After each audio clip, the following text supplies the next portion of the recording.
For chapatis or Indian flatbread, I use 2 cups of whole wheat flour, 1 cup of water, which I just mix in with my fingertips,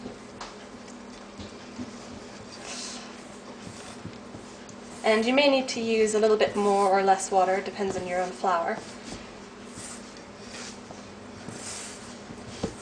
And just bring that together. Just make the dough.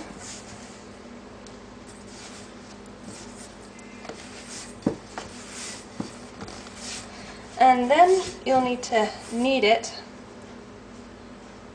for a few minutes until it all comes together and it's smooth and soft and pliable.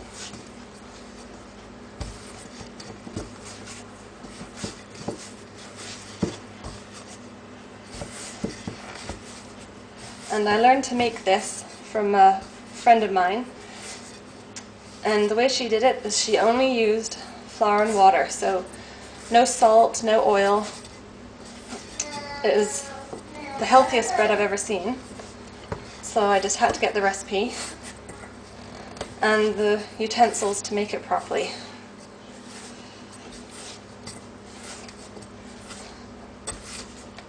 Okay, so just keep kneading this.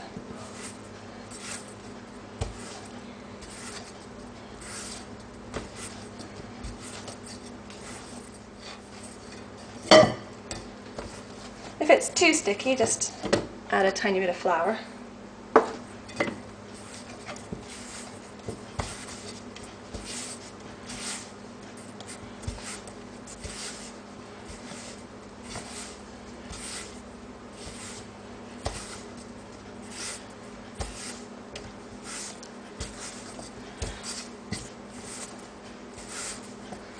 Okay, so I think that's coming together pretty good.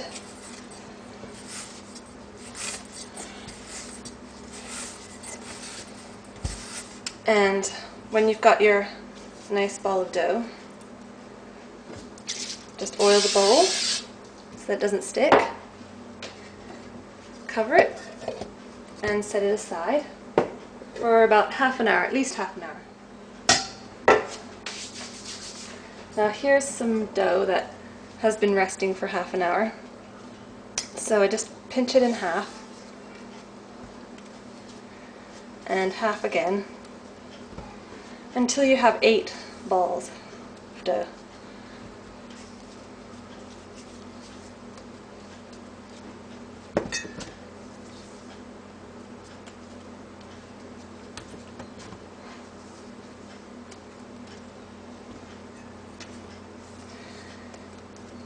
I'm going to get a bit of extra flour to dust the surface, because we're going to roll them out now. Get the ball of dough and roll it between your palms, like that. Get a rolling pin.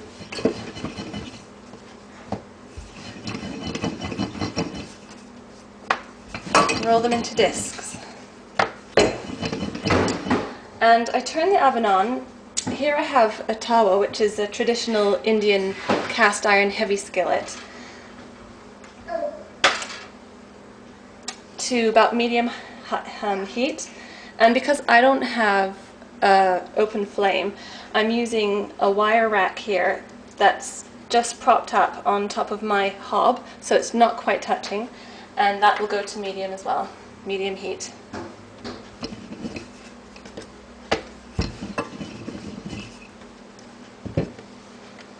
And then you just slap the dough between your hands just to get off the extra flour.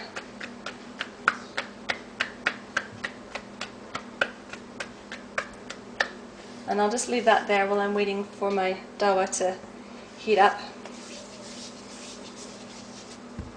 And continue rolling out these extra balls of dough.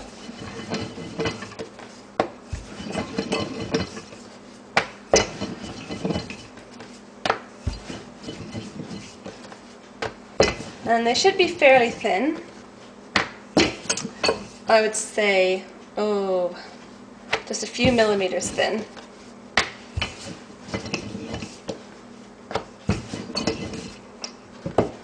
And mine never come out in perfect circles. I'm sure if an Indian woman was to watch me making this, she'd probably laugh at me.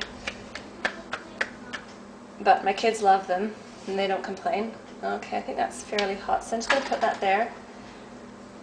And when you start to see bubbles appearing on this side of the bread, you know it's ready to turn it over.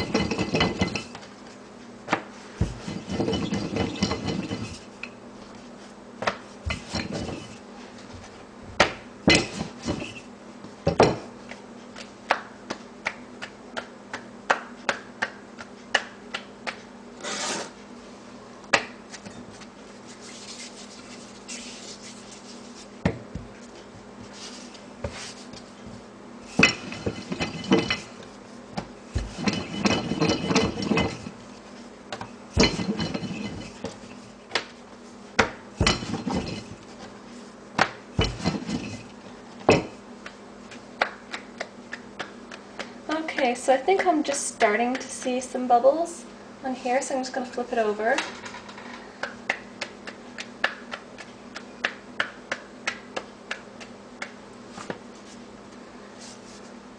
And it does get hot, so for the next step I'm going to use tongs.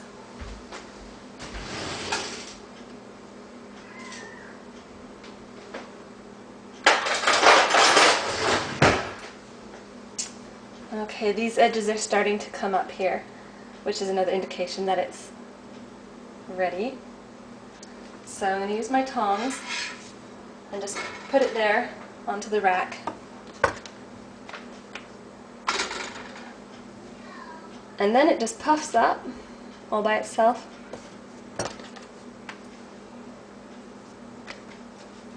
No leavening agent or anything else. And that's just the steam inside.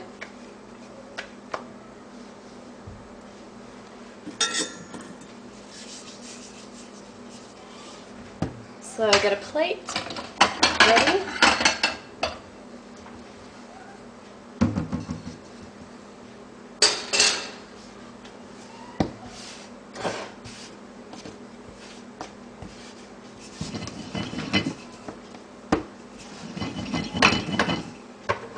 And I'll just turn this over. It's starting to brown.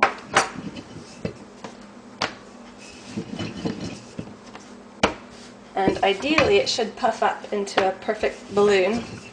Sometimes that doesn't always happen. I don't think this one's going to go into a balloon. It's not going to cooperate. Maybe the next one. But this should still be fairly soft because it's got that air pocket inside. So I'll just transfer this to the plate to cool.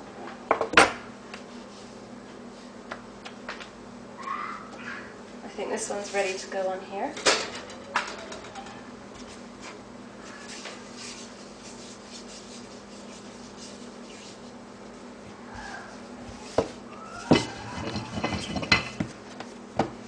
Yeah, I think that one's going to puff up perfectly. This is how it should look.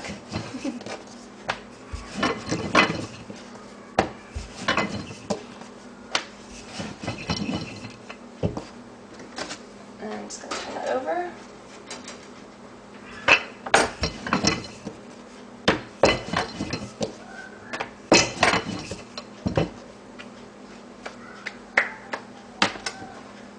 And then use the tongs to transfer it over. Never forget that once I use my fingers, and I really scalded myself on the steam. And if you want, you can cover the chapatis just so that they don't dry out while you're making the rest. So I just put a cloth over them, like that. And here are the finished chapatis, which I'll be serving tonight with my carrot dal soup.